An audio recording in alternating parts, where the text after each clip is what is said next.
அஸ்ஸலாமு அலைக்கும் வரஹ்மத்துல்லாஹி வபரகாத்துஹு. அன்பார்ந்த அனைத்து உறவுகளுக்கும் இனிய மதிய வணக்கம். இவ்வளோ காலமாக இதைத்தான் நாம் ஸ்பெஷல் ஆஃபரில் நம்மளும் வாங்கி தின்னுருக்கோம், பிள்ளைங்களுக்கும் வாங்கி அனுப்பியிருக்கிறோம், கொடுத்துருக்குறோம். அப்படி நினைக்கும் போது லைட்டாக பயமாக இருக்குது. இந்த பாருங்கள், இந்த பிஸ்கெட் உங்களுக்கு தெரிஞ்சிருக்கும், ஓரியோ அப்படின்னு சொன்னேன். இப்போ பிள்ளைங்கள்லாம் விரும்பி சாப்பிடக்கூடிய ஒரு பிஸ்கெட், நல்ல ஃபேமஸான பிஸ்கெட். பிள்ளைங்க மட்டும் இல்லாமல் நம்ம பெரிய ஆக்களும் சில டைமில் ஜமியாக்களும் சூப்பர் மார்க்கெட்டில் போனால் ஆஃபர் கிடைக்கும் இந்த பிஸ்கெட், ஓரியோ பிஸ்கெட் இல்லையா.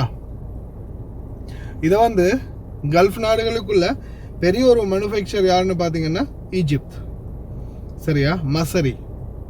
மசரில் மேனுஃபேக்சர் பண்ணியிருக்கிறாங்க. அந்த மேனுஃபேக்சர் பண்ணின ஃபேக்ட்ரி ஒன்றுக்குள்ளே போயிட்டு நுழைஞ்சு பார்த்தா ஓரியோ பிஸ்கெட், சரியா. ஓரியோ பிஸ்கெட் வந்து இது ஒரு ஃபேக்ட்ரி ஒன்றுக்குள்ளே நடந்திருக்குது.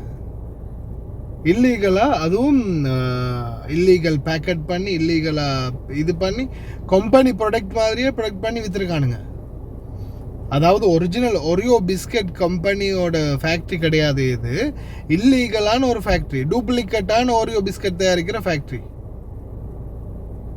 இந்த பிஸ்கெட்டை தயாரித்ததுலேருந்து எல்லாத்தையும் செக் பண்ணி பார்த்தா ஆடு மாடுங்க கொடுத்தாலே அது ஆபத்துன்னு சொல்கிறாங்க. அதாவது இந்த பிஸ்கெட்டை ஆடு மாடுங்களுக்கு கொடுத்தாலே ஆபத்தான். அப்படி இருக்கக்கூடியதை மனுஷனுக்கு கொடுத்துருக்குறானுங்க. டே, இந்த மஸ்ரிக்காரனுங்களுக்கு என்னங்கடா அவங்களோட பிரச்சனை? ஏன்டா இப்படி ஒரு நசராணியாக இருக்கிறீங்கன்னு தெரியலை எனக்கு.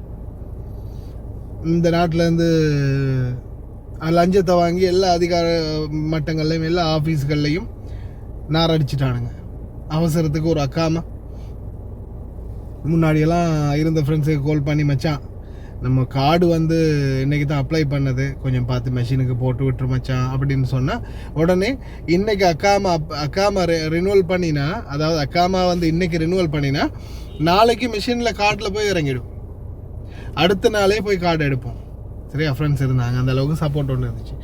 அது இந்த நாய்ங்க காசை வாங்கிட்டு எல்லாருக்கும் அக்காமா இஷ்யூ பண்ணி பிஸ்னஸ் ஆக்கிட்டானுங்க. கடைசியில் அது நாசமாக போச்சு. அதுக்கப்புறமா இனிமேல் ஒரு அவசரத்துக்கு கூட அக்காமா வந்து எடுத்துக்கொள்ள முடியாது. முன்னாடியெல்லாம் ஒரு ஃபோன் தான், மச்சான் அந்த கார்டை கொஞ்சம் மெஷினுக்கு போட்டுரு மச்சான், இன்றைக்கி தான் ரினியூவல் பண்ணியிருக்கிறேன் அப்படின்னா உடனே அவங்க பார்த்துட்டு போட்டுருவாங்க. அப்படி ஒரு ஹெல்ப் தானே அது, ஒரு எமர்ஜென்சி, நாட்டுக்கு போகணும், அக்காமா கார்டு இல்லாமல் போக முடியாது அப்படின்னு அந்த ஹெல்ப்புகளை கேட்டால் பண்ணினாங்க அந்த டைம். ஆனால் இப்போ பார்த்தீங்கன்னா, இப்போ காசு கொடுத்துல யார் நினச்சாலும் முடியாது, ஃபுல் ஸ்ட்ரிக்ட். அது மாதிரி இந்த தொம்மின் சாமானுங்களை போட்டு கார்கோ போடுறது நாசமாக்கினானுங்க. சாப்பாடு விஷயம் நிறைய, இதுக்கு முன்னாடி கூட நம்ம நிறைய சாக்லேட் ஃபேக்ட்ரியெல்லாம் காட்டியிருப்போம். ஓரியோ பிஸ்கட் அதிக ஆஃபரில் குறைஞ்ச விலையில் கிடைக்குதுன்னு வாங்குறதுக்கு முன்னாடி நல்லா பார்த்துக்கோங்க. நான் இந்த ஃபேக்ட்ரியோடைய வீடியோ கடைசியில் கொஞ்சம் லைட்டாக டார்க் பண்ணி போடுறேன். தெரியாது இது யார் பப்ளிஷ் பண்ணியிருக்காங்க, எந்த யூடியூப் சேனலில் போட்டு வச்சுருந்தாங்கன்னா சேனலை தூக்கிட்டு போயிடுவானுங்க. அதால் நான் கொஞ்சம் டார்க் பண்ணி போடுறேன், பாருங்கள்.